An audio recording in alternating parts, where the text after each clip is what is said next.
Back guys, this is another day, another beautiful morning, या फिर मैं कहूँ थोड़ी मेहनती मॉर्निंग। तो जैसा कि मैं अपने घर पे आराम से कॉफ़ी पी करके बैठा ही था, तब तक बाबा ने एक काम पकड़ा दिया क्योंकि उनके पास मजदूर कम थे। उन्होंने बोला ए बेटा ज़रा इधर आओ, ये जो गेहूँ के बोझ हैं ये सारे पूरे फील्ड तक वो दूर में उधर कहीं पे प्लेस कर दें, वहाँ पे कहीं जो आपको वो ढेर दिख रहा होगा। तो ये सारे गेहूं के बोझ कट चुके हैं, उसके बाद इनको बोझा बना बना करके अपना वहाँ पे रखना है एक जगह पर, ताकि इनकी दौरी हो जाए। टीम में ये 4 बंदे हैं, 1 2 3 और वो 4। ये बोझ उठा उठा करके वहाँ पे इनको स्टैक करना है, वो जो वो दिख रहा है पड़ा वाला ढेर, ठीक है। और ये पूरा इतना फील्ड है और करने वाले सिर्फ हम 5 लोग हैं। स्टार्टिंग में मेरे को लगा था कि अरे कितने कितने बोझे होंगे, यूँ उठाऊंगा एक हाथ से यूँ फेंकूंगा उधर तक, मगर गाइस ऐसा नहीं है। ऑलमोस्ट 10-10 किलो का एक बोझा है। तभी जो यहाँ के फार्मर्स हैं, वर्कर्स हैं, उनके एब्स एकदम श्रेडेड होते हैं, एकदम श्रेडेड होते हैं सारे के सारे। अभी एक जो हमारे हैं उनके भी पूरे एब्स दिखते हैं। मैं सोचता हूँ यार यहाँ हम डाइटिंग कर करके थक जाते हैं, इनके एब्स कैसे इतने क्लियर आ रहे हैं। ये जो काम है ना, ये असल में फार्मर वॉक है। जो जिम में करते हैं ना वो हेक्सा बार उठा के फार्मर वॉक, वो नहीं है फार्मर वॉक। असल फार्मर वॉक यही है भाई, गेहूं का बोझा सर पे, पूरा ऑब्लिक लैट्स वगैरह सब एक्टिवेट हो गया। माइंड मसल कनेक्शन अलग लेवल पे बन रहा है यहाँ पे। खैर अच्छा है, मॉर्निंग कार्डियो हो रहा है अपना। अब लग रहा है मेरी टर्न है, क्योंकि मैंने 4 बोझे के लिए नीले वाले को बोल दिया था कि तू उठा। अब शायद मेरी बारी है।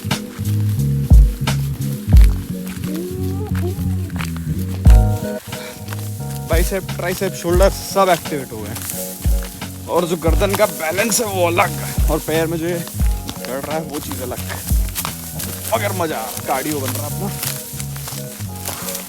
This is also part of life, ये भी करते रहना चाहिए। Almost there.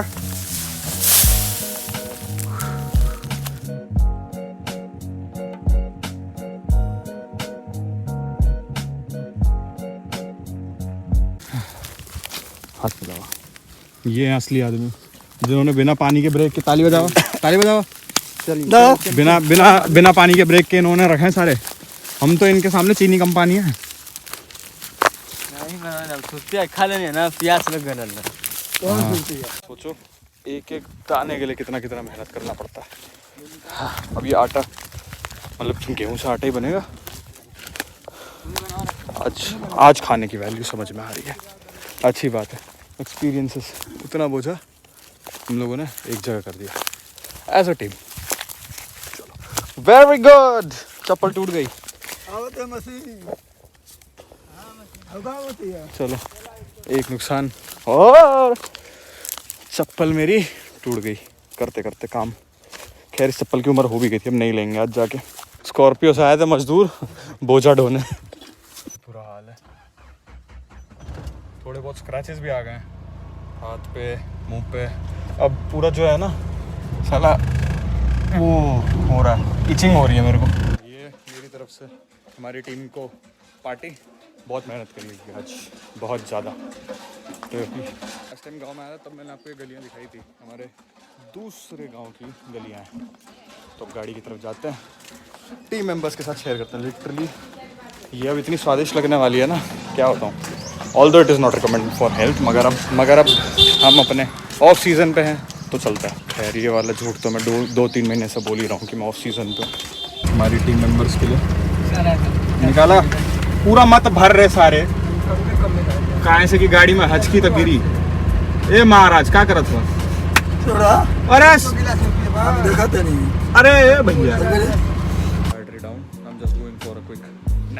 Okay guys, so nap बहुत लंबा ले लिया, करीब 1-1.5 घंटे का नैप हो गया मेरा।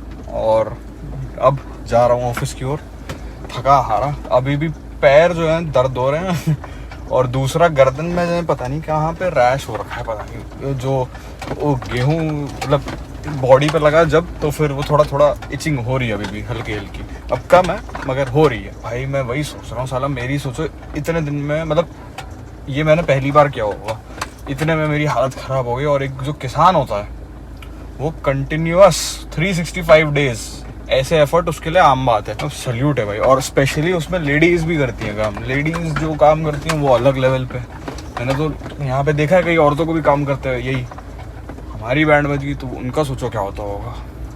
खैर अच्छी बात है, I am one of the most luckiest person, क्योंकि मैं इस चीज़ को ग्रास रूट लेवल पे देख रहा हूँ। तो अब टाइम हो चुका है, कितने बज रहे हैं? 1:30 बज रहे हैं, 1:30। हाँ 1:30 ही होता है, हाँ 1:30 बज रहे हैं। तो अब हम चले हैं ऑफिस की ओर। ऑफिस पे चलते हैं, ऑफिस की प्रोसीडिंग्स देखते हैं क्या चल रहा है।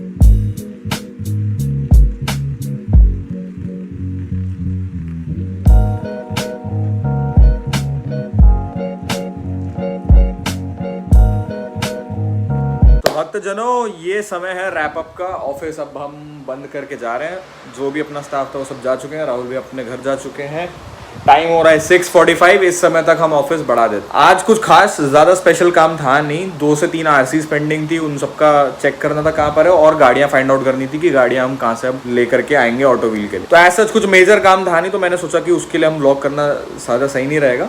तो आज अपना दिन काफ़ी बेसिक था। सुबह सुबह वैसी सुबह की जो थकान है ना मेरी, अभी तक उतरी भी नहीं है।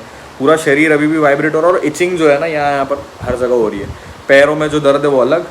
तो अब कल अपनी छुट्टी रहने वाली है, आज सैटरडे है, ऑफिस से सब जा ही चुके हैं। मैं थोड़ी देर और बैठूंगा, उसके बाद यहाँ से निकलूंगा। एक बात और है जो मेरे मन में मतलब आ रही थी, मतलब जब मैं दिल्ली में था तो क्या होता था कि जब मैं अपनी नॉर्मल लाइफस्टाइल थी भाई, जिम, घर, उसके बाद घर पे ही थे, और फिर जो थोड़ा बहुत छोटा मोटा काम होता था वो सब, तो उसमें क्या हो रहा था कि मतलब लगता था कि यार दिन कट ही नहीं रहे, दिन कितने मतलब ईजी टू गो है, मतलब नॉर्मली कितना आराम से सब कुछ जा रहा है।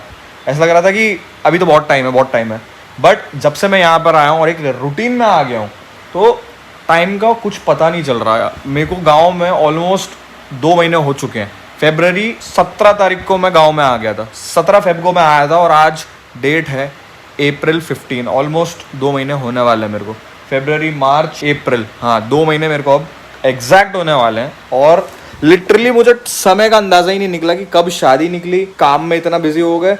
तो इसका मतलब मॉरल ऑफ द स्टोरी, पूरा ये जो मैं बाणी बता रहा हूँ, इसका कहने का रीज़न ये है कि अपने आप को आप जितना काम में बिजी रखोगे ना, उतना ज़्यादा बेटर है। उतना ज़्यादा आपको टाइम का पता नहीं चलेगा, और उतना ज़्यादा आपका फालतू चीज़ों में दिमाग नहीं लगेगा। अब ये मैं क्यों बता रहा हूँ, क्योंकि मेरी एज के बहुत सारे लोग मुझे देखते हैं, मुझसे छोटे भी देखते हैं, मुझसे बड़े भी देखते हैं, वो अलग चीज़ है। मगर अब मैं तो अपनी एज वालों का ही बता पाऊँगा। तो क्या होता ये है कि हमें ऐसा लगता है कि टाइम वेस्ट हो रहा है। गाइस, टाइम आप लोग वेस्ट नहीं कर रहे, अच्छी बात है। अगर आप लोग अपने बारे में और अपने फ्यूचर के बारे में सोच रहे हो, तो at least you are better than the 10% of rest. अपने आप को एक ऐसे काम में इंडल्ज कर लो। अब मेरी आदत है कि मेरे को काम करना पसंद है, चाहे वो कोई भी काम हो, चाहे मेरा वो यूट्यूब का काम हो, चाहे वो यहाँ का काम हो। मेरे को लिटरली काम में लीन रहना पसंद है, काम में बिजी रहना पसंद है, मुझे खाली बैठना पसंद नहीं है। और शायद यही रीज़न है, इसी वजह से मुझे टाइम का पता नहीं चला।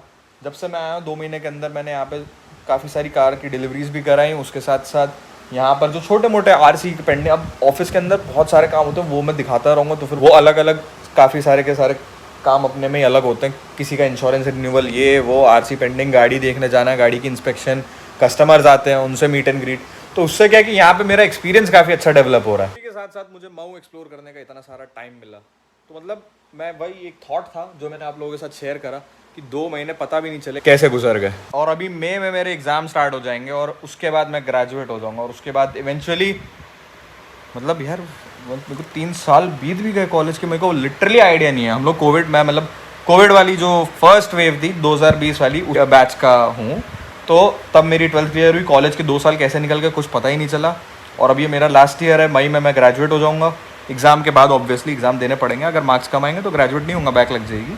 मगर इतना बुरा भी नहीं हूँ मैं पढ़ाई में, मेरे अच्छे खासे मार्क्स आ जाते हैं, मैं डिसेंट इनफ हूँ। मैं अब एवरेज हूँ, क्योंकि मैं लास्ट मोमेंट पे पढ़ लेता हूँ, और जितना लॉजिकल रह करके आंसर्स देता हूँ तो वो ज़्यादा बेटर रहता है मेरे लिए। और रही बात फ्यूचर प्लानिंग की, तो वो भी चल ही रही है। अब वो आगे आने वाले टाइम में मिलेगी, ऑब्वियस सी बात है। एक बार मैंने शायद पहले भी अपने किसी व्लॉग में बताया हुआ है, शायद जब मैं गियर शिफ्ट पे था, मैंने तभी शायद वो प्लान बताया था कि मैं क्या करने की सोच रहा हूँ। इस वजह से मैं आज इंटर्नशिप कर रहा हूँ। तो ये सारी चीज़ें अब मेरे को एक्सपीरियंस ही दे रही है, अब मेरे CV में लिखने के काम ही आएंगी। खैर, आप लोग सोच रहे होंगे CV में क्यों लिखेगा, तू तो यूट्यूबिंग कर रहा है। भाई यूट्यूब एक पार्ट ऑफ लाइफ है, साइड हॉबी है, ये अभी उतना अच्छा पे नहीं करता है। और प्लस हमेशा बैकअप प्लान लेकर के चलना चाहिए। मुझसे जो छोटे देख रहे हैं, मुझसे जो बड़े देख रहे हैं, मुझसे मेरे जो साथ के देख रहे हैं, इस बात पे सबको एग्री करना चाहिए कि हमेशा बैकअप का भी बैकअप रखो। क्योंकि I love video making, but ये मेरी टेबल पे खाना नहीं रखने वाला, और उसके लिए मुझे काफ़ी प्रिपेयर्ड होने की ज़रूरत है। और जो टाइम चल रहा है, जो आजकल का हमारा जो मतलब जिस एरा में मैं हूँ इस समय, उस समय कंपटीशन बहुत ज़्यादा है। तो इसलिए मुझे अपने आप को टेक्निकली, एजुकेशनली और मतलब हर एस्पेक्ट में अपने आप को एजुकेटेड रखना बहुत ज़्यादा ज़रूरी है। Although I am a number 1 fan of learning, मगर चीज़ें अगर मेरी इंटरेस्ट की रिलेटेड होती तो पढ़ने में और ज़्यादा मज़ा आता। फॉर एग्जाम्पल, अगर कोई मैं वीडियो मेकिंग का कोर्स करूँगा तो मैं बहुत इंटरेस्टफुली उसे करूँगा।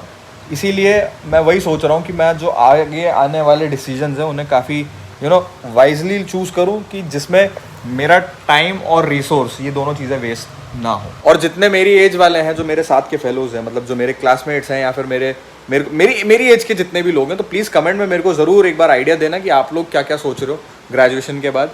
क्योंकि मतलब ताकि मेरे को भी एक आइडिया, अच्छा खासा एक हेल्दी डिस्कशन हो जाए, और मेरे को भी एक आइडिया लगे कि मेरे साथ वाले क्या कर रहे हैं। और प्लस मेरे को अलग अलग चीज़ें उससे पता चलेंगी कि कौन किस फील्ड में जाने वाला। क्योंकि मतलब लिटरली मतलब जितने बच्चे प्लानिंग करते हैं, जितने मतलब मेरे साथ वाले प्लानिंग करते हैं, मैं उस हिसाब से बहुत पीछे हूँ इस मामले में। अभी तक तो मैंने फॉर्म वॉर्म कुछ भी नहीं भरा है पोस्ट ग्रेजुएशन का, मगर अब वही है, इस काम में भी लगेंगे।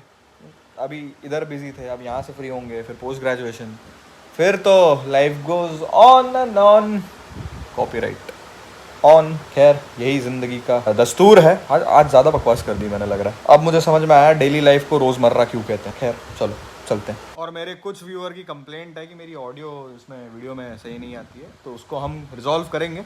रिजॉल्व क्या, माइक रखा हुआ है, बट मैं आलस खाता हूँ उसको यूज़ करने में। क्योंकि पहले उसको एक यहाँ टांगो, फिर आईफोन में उसका OTG कनेक्टर लगाओ, फिर उसका वो जो पीछे का ट्रांसपॉन्डर है उसको अब मेरे को यहाँ इस पूरे कवर में, अपने मेरे फ़ोन का कवर भी काफ़ी हैवी है, इसमें एडजस्ट करना पड़ेगा। देखते हैं, खैर इसको भी हम सॉल्व करते हैं। आपको अगले व्लॉग से काफ़ी अच्छा साउंड क्वालिटी मिलेगा। और अभी मुझे कोई आइडिया नहीं है कि मैं अभी कहाँ जाने वाला हूँ। अभी मूड के ऊपर डिपेंड करता है सब कुछ। देखता हूँ, अगर कुछ बाहर खाने जाऊँगा, अंडे की ट्रे लेनी है वो उठाऊँगा, और चप्पल भी बनवानी है। और अगर कुछ खाने पीने जाऊँगा तो वो आप लोग को शो कर दूंगा। और अगर कुछ खाने पीने जाऊँगा तो वो देखते हैं, जैसा मन वैसा। मन के राजा हम तो, किसी से ना दबे, किसी से ना झुके।